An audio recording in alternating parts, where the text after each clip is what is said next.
আমি গার্গী, আপনারা দেখছেন গার্গিস কিচেন।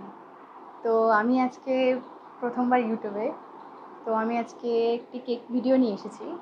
সেটা হলো বাচ্চাদের খুবই পছন্দের কার্টুন ডোরিমন কার্টুন। তো ডোরিমনেরই ফেস নিয়ে চেষ্টা করছি সেই ফেসটাকে তৈরি করার। আমার চ্যানেল ডেলিসিয়াস উমেন, সেখানে সেই চ্যানেলে কিছু কেক তৈরির ভিডিও রয়েছে, আপনারা গিয়ে অবশ্যই দেখবেন। যদি আপনাদের ভালো লেগে থাকে সাবস্ক্রাইব করবেন, লাইক করবেন, শেয়ার করবেন, এবং যদি ভালো না লেগে থাকে তাহলে অবশ্যই কমেন্ট করে জানাবেন। তো চলুন বন্ধুরা, এবার কেক তৈরি শুরু করা যাক। তো এবার আমরা 2 কাপ হোমমেড প্রিমিক্স নিয়ে নিলাম। এবার এটাকে আমরা হাফ কাপ জল দিয়ে দেব। জল দেওয়া হয়ে গেল। এবার আমরা যার কাছে বাড়িতে হ্যান্ড উইক্স থাকবে হ্যান্ড উইক্স দিয়ে, যার কাছে ইলেকট্রিক বিটার থাকবে ইলেকট্রিক বিটার দিয়ে মিক্স করে নিতে হবে। তো আমি আমার কাছে ইলেকট্রিক বিটার ছিল, সেটা দিয়েই আমি মিক্স করে নিলাম। তো এবার ব্যাটারটি রেডি হয়ে গেল। এবার কি করতে হবে, এবার কেক মোল্ড নিতে হবে। কেক মোল্ড নেওয়ার পর একটু বাটার পেপার র্যাপ করে দিতে হবে। তারপর বাটার পেপারটি যেহেতু উঠে না আসে এবং কেকটি যাতে পুড়ে না যায় তলায়, সেই জন্য একটু অয়েল বা বাটার গ্রিস করে নিতে হবে। দেখুন বন্ধুরা, আমি অয়েলি গ্রিস করে নিচ্ছি, আপনারা চাইলে বাটারটাও নিতে পারেন। তো এবার কি করব, এবার আমরা ব্যাটারটি মোল্ডে ঢেলে নিব। তো এবার মোল্ডে ঢেলে নিলাম ব্যাটারটি। ঢেলে নেওয়ার পর এখন আমরা কি করব, এটা অবশ্যই আপনাদের খুব জরুরি একটা পার্ট কেক বানানোর ক্ষেত্রে। ঢেলে নেওয়ার পর মোল্ডটিকে একটু ঝাঁকা দিতে হবে। আমি হাতের মাধ্যমে আপনাদের দেখিয়ে দিয়েছি ঝাঁকিয়ে নেওয়ার কারণ, যাতে ব্যাটারটিতে এয়ার না হয়। এবার বাচ্চাদের পছন্দের টুটি ফুটি ব্যাটারটির ওপরে একটু ছড়িয়ে দিলাম। বাচ্চারা টুটি ফুটি কেকে খুব পছন্দ করে। 180 ডিগ্রি সেন্টিগ্রেডে ব্যাটারটিকে ওটিজি ওভেনে ঢুকিয়ে দিলাম। দেখুন বন্ধুরা, এবার কেক স্পঞ্জটি তৈরি হয়ে গেল। এবার আমরা স্পঞ্জটিকে পার্টে পার্টে কেটে নেব। আমরা এটাকে 3 পার্টে কেটে নেব।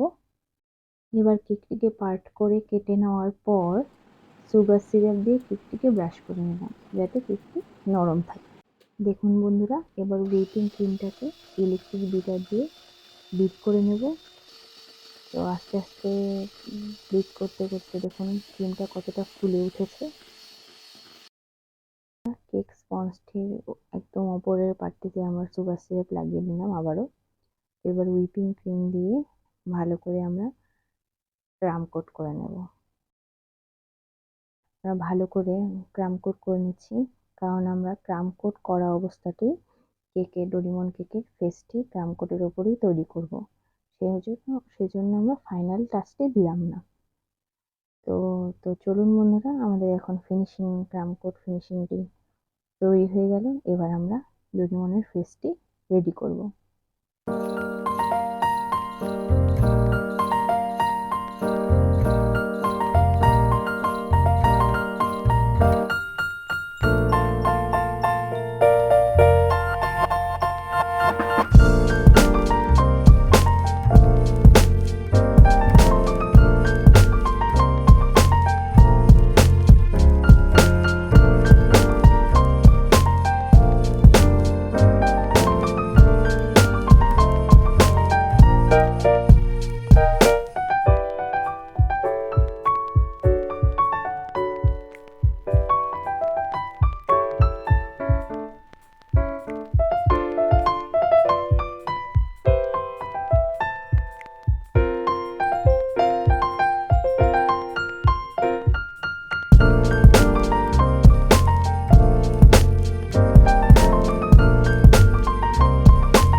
তো বন্ধুরা, এটা ডোরেমন কেকের ফাইনাল লুক। তো আপনাদের যদি ভালো লেগে থাকে তাহলে আমার ডেলিশিয়াস মোমেন্ট চ্যানেলটিতে গিয়ে অবশ্যই সাবস্ক্রাইব করবেন, লাইক করবেন, কমেন্ট করবেন। তো আজকের জন্য গুড নাইট, বাই বাই।